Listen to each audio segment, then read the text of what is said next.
Welcome to Season 3 of Community Storytelling. I'm Lissa Kreisler, and I'm so excited to introduce you to my two guests right now.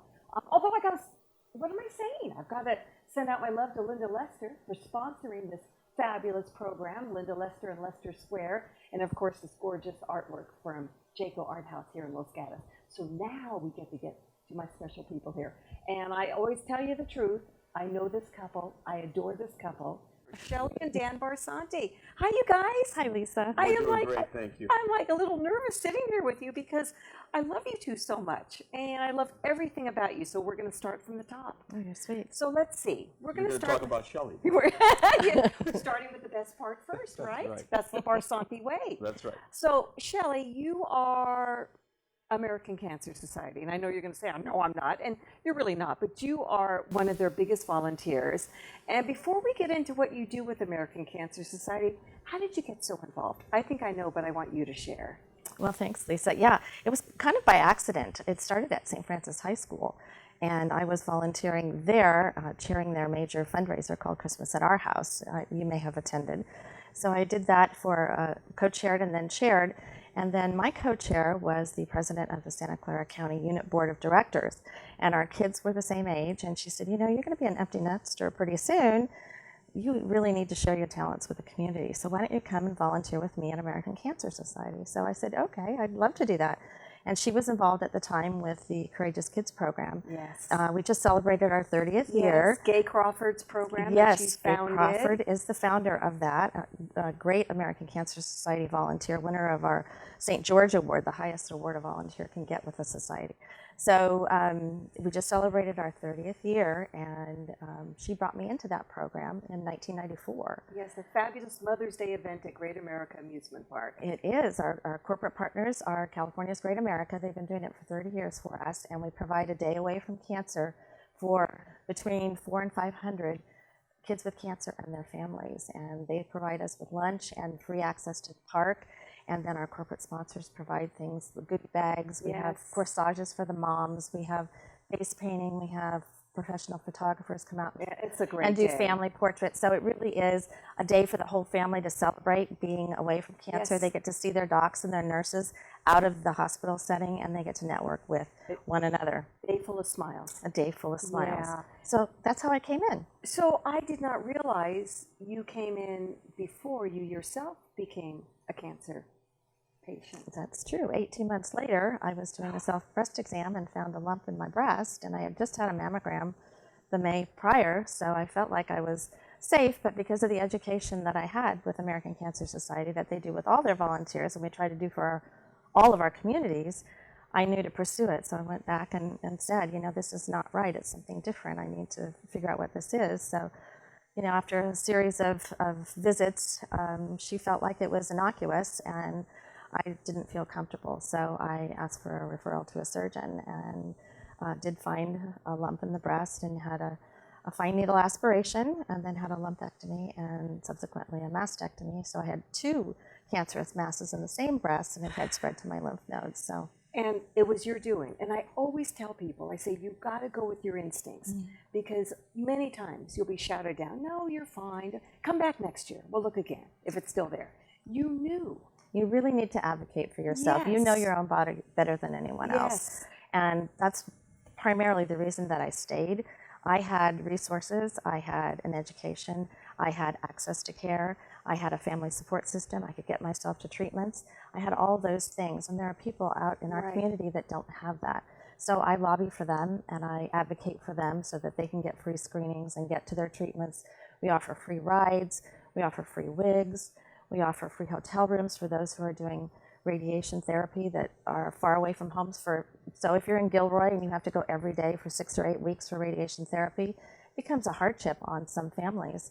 So we are able to partner with hotels and get them either free or reduced rate rooms so that they don't have to make that journey every day, and they can save their energy to healing. And I always have to say, if you say American Cancer Society, I got to bring in Cancer Care Point as well, because I'm so involved with them. And so many free services are available for the patient and the family. And it's just true. Wonderful. We have wonderful resources in our community, and they provide things that we can't provide. So we collaborate, and the long and the short of it is, the more we can do for cancer patients and their families, and now more survivors, the better off we are. Well, so you're a fabulous spokeswoman. And how many years ago was that you had cancer? it'll be 23 on August 8th that I can celebrate my last treatment. That. Yeah. How about that? So You are praise quite the the survivor. Lord. That's right. Another 23 to go. Yes. Another I feel 23 blessed. to go. And I don't know, I've never known Dan to be this quiet for so long, so I feel like I need to ask you something now. Just get you No, in. let Shelly go. She's on a roll. You're She's a doing a great job. Barsanti. No. So now, okay, so we have American Cancer Society here, and we've got Loaves and Fishes on your side of the family. Right. Tell us about Loaves and Fishes. Well, Loaves and Fishes was founded in 1980, and we served 15 meals, I believe, that initially. In 2013, 2014, we were serving 116,000 meals to those in need, and we hired a new executive director because our former executive director retired. And the new executive director said, we're going to change our business model. We're going to become a caterer. So what happened was that we started to provide organizations with hotel pans. Those are like when you're in a buffet and you see the big pans, hotel pans full of food. And they in turn would serve their people. And that business model was so popular that Second Harvest Food Bank said, we like what you're doing. So they started donating food to us. So as a result, we were able to lower our cost. In 2013, 2014, it cost $6 to provide a meal. And when we provide a meal, we provide protein, vegetable, starch, beverage, and dessert. Okay, so it's a meal, a hot meal. We were able to lower that to $2.50. Whoa. Okay. Whoa. So every year since 2013, 2014, we have increased our meals. And last year, we served 540,000 meals to those in need Isn't that amazing? in Santa Clara County and San Mateo County. Isn't that amazing? So, and June this year, we integrated joint venture Silicon Valley's a la carte program into our organization. The a la carte program picks up meals at Stanford, right now Stanford and Facebook. What happens is a lot of times these cafeterias cook a lot more than a lot they of can waste. use. A lot of waste. A lot of But waste. Rather than the waste. Rather Right. than the waste. They're packaging it for families of 4. Nice. 4 to 6. And refrigerating it. We come by with a refrigerated truck the next day, pick up the product, and bring it to those people in need in different areas cool. in Santa Clara and San Mateo. Very cool. So with that, this year we're going to serve another 500,000 meals. So we're going to go over the 1 million meal mark. That is amazing. And the sad part, the really sad part, Lisa, is that there's still hungry people out there. Yeah. You'd think after you provide 1 million meals to people in our counties that we've done it, Yes. But no, there's still work to be done. So So Loaves and Fishes and American Cancer Society, Google both to find out how to get in touch with you. But Exactly. we're going to break, and we're coming back, and we're getting into the gossipy stuff.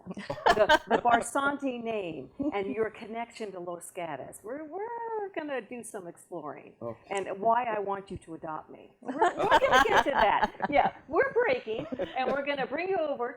We're going to take you over to Leicester Square, and then we're going to come back, and you're going to see the other side of Shelly and Dan Barsanti coming up on Community Storytelling. Thanks for being with us. I'm Lissa Kreisler.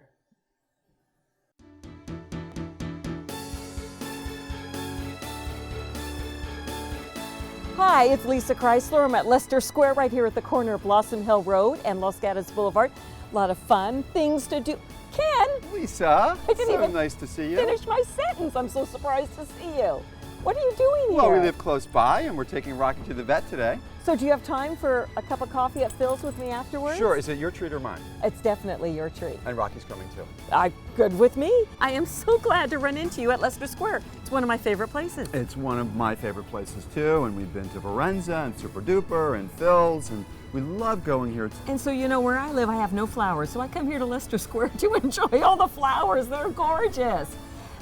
So the motto here that Linda Lester coined is meet me at the square, or meet us at the square, or meet your besties at the square. I meet everybody at the square. It's Leicester Square in Los Gatos. Come on by, and cheers. Yes. So welcome back to Community Storytelling. I'm Lissa Kreisler. We have Shelly and Dan Barsanti, who happen to live in Montecito, and we've got quite the Los Gatos connection. But we were just talking about who are these people who need this food, this help from Loaves and Fishes, and who do they reach? And Shelly, you just started chatting away, so tell us, who are these people who need help from Loaves and Fishes? Well, it's really been an education for me, Lisa, because the face of the food insecure is not who you think. A lot of people suppose and surmise that they're the people that we see that are inconvenient and that are on the freeways or have had hard times like that.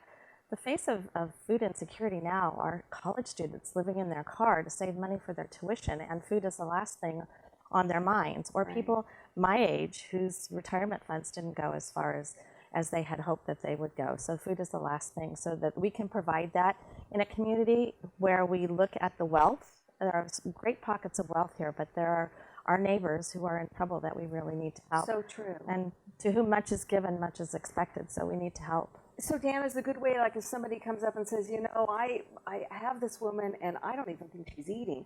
I mean, can they contact Loaves and Fishes, or do they have to go through a different program Well, to we get have to you? 3 serving sites. Okay, and those Okay. are? We have one at Goodwill Industries downtown on 7th Street. Okay. Okay. We have one at East Side Neighborhood Center, which is out on Alum Rock Avenue. It's part of Catholic Charities. Yes. Okay, so we serve there.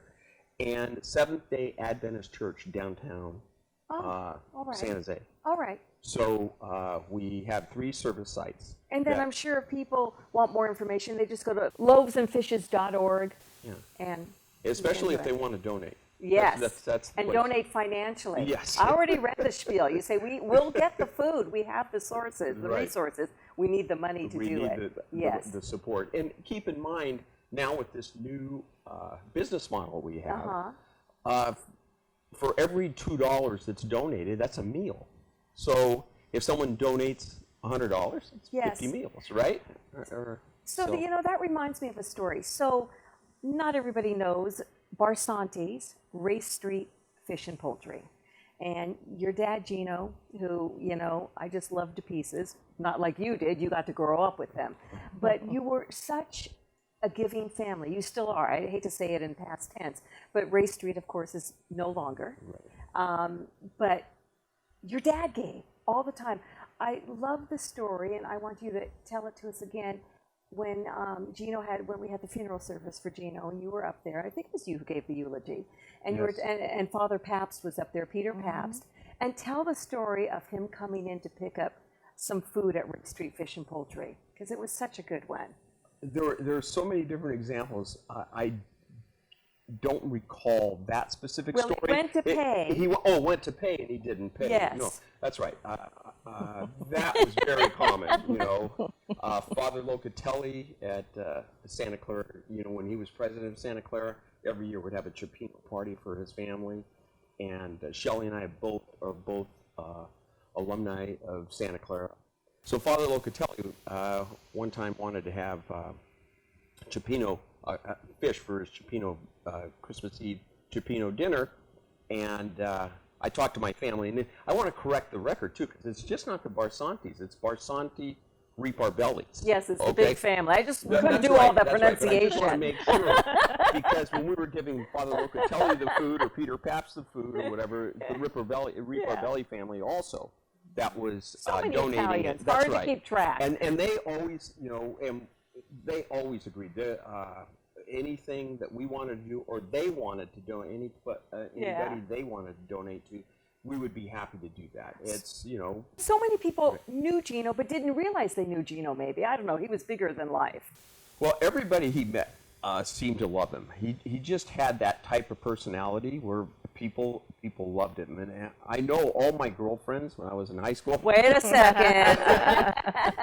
They all loved my dad. Everybody said, you know, I always wanted to grow up and be like my dad because all the girls I think liked you him. kind of made it. Well, thank you. But your Thank you. dad was in the store every day, right? Yeah, he worked making but friends. He made friends. Oh. Yeah. I think when we talked about my dad's eulogy, the thing I remember, about 6 months before he passed, I was in the hospital alone with him, and he said, "Get ready."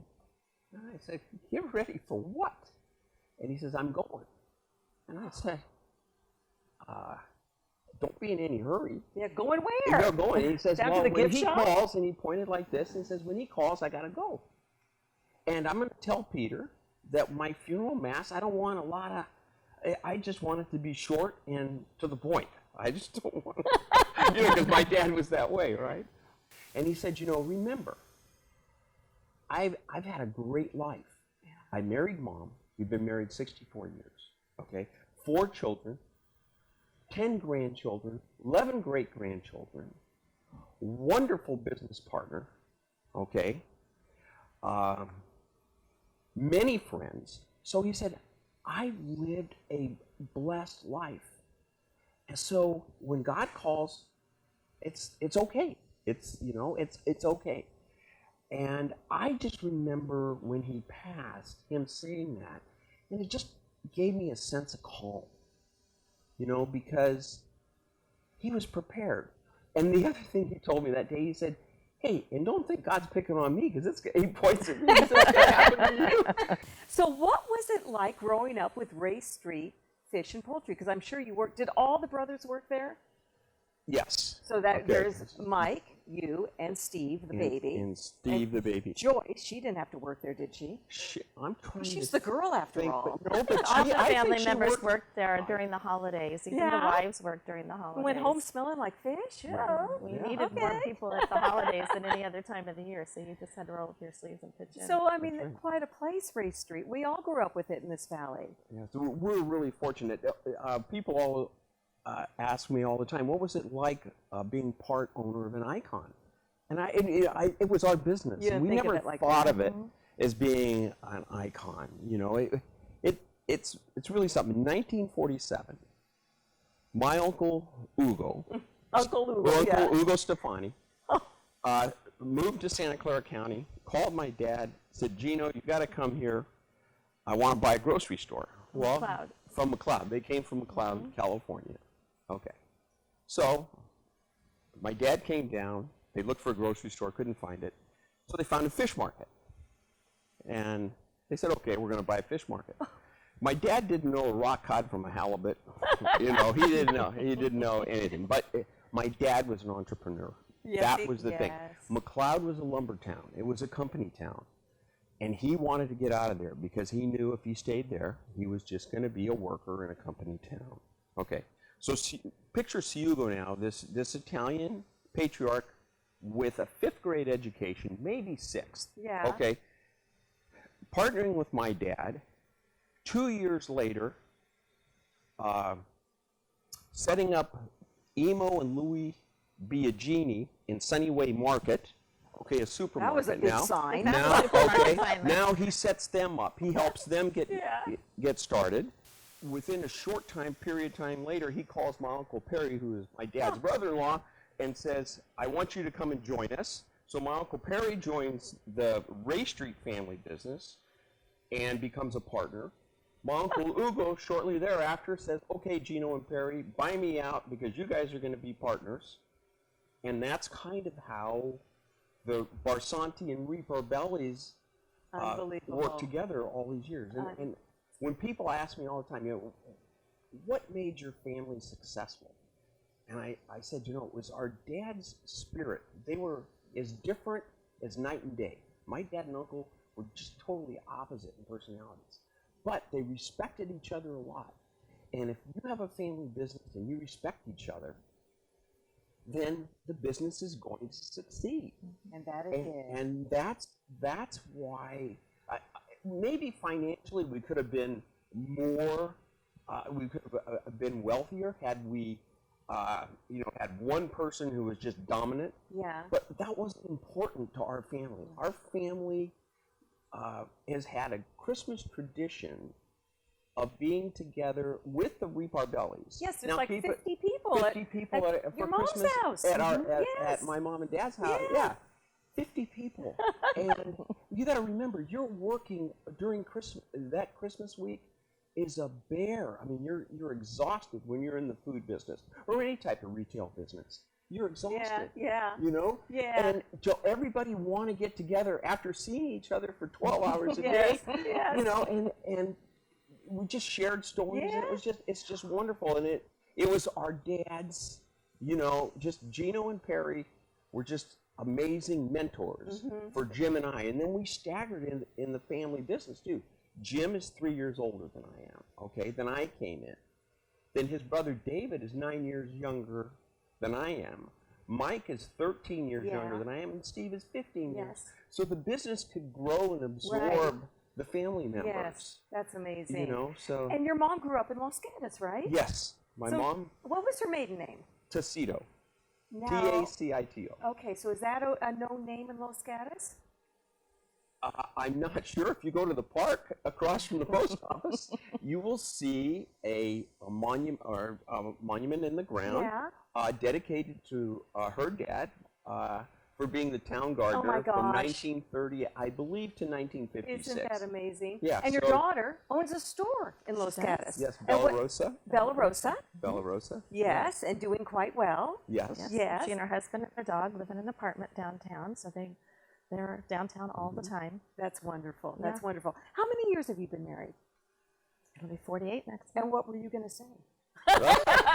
48. 48. Where'd you meet? At Santa Clara At Santa University? Clara. We did. A love at first sight? Love on second day. Yeah? I met him the second day I was on campus. Yeah, he was one of our orientators. He's a year older than I am, so he was a sophomore orientator. And that was it. Well, we were friends for a long time, and then it turned to something different. So. Well, I've never really seen a family like the Barsantis, how close you are, which is why I'm always trying to somehow get my legal stuff to you, just to add my name. And I don't know, it keeps getting discarded or something. But it is such an exceptional family. And the two of you do so much in the community. And we thank you so very much. Oh, it's our pleasure. Have you lived in Montecito for a long time, forever? Since 1990. That qualifies for a while. Yeah. Well, you were involved in a lot of things as well, so you know what you put in, you get back 100-fold. So the time that you spend doing for others really comes back to you. So yes, but my favorite time is when I'm with the Barsantis. Oh, thank you, Lisa. We love it. So when are we getting together again?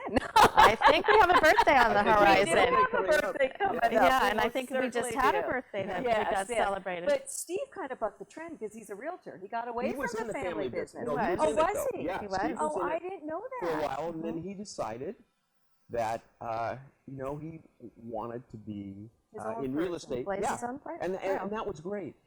It was great. And then he married my best friend Jeanette, and the rest is history. Yeah, That's right. yeah. So there you go. That's right. Did I not tell you if you didn't love the Barsantis, you were going to fall in love with them? I mean, doing so much for the community. American Cancer Society, you can find Shelly. Very involved in research now. I know that's where your heart is. Yes, with the Grandview League. We are trying to fund grants that have been vetted by the American Cancer Society that go unfunded. We're the single largest funder outside the government of cancer research in the United States, $4.8 billion since 1946, but 10% of the grants that are worthy get funded. So we've funded 4, and we're on our way to funding the 5th. It's the only way we're going to finally find, a solution and, a medical answer to We have cancer. our event Gotta on do it. October 11th. If you'd like to join us, There Design and Discovery. There you Go to go. American Cancer Society Grandview League. You'll find us there. I will be there. And Dan, you can reach at loavesandfishes.org. Google them. Interesting things come up, but quite the family. So Gay Crawford nominated them, and she did it by going to KCAT.org. You got to nominate somebody. I want to be sitting next to your friend or your special person. And thanks so much for listening to us and watching us today on KCAT TV 15. It's Community Storytelling, and I'm Lissa Kreisler.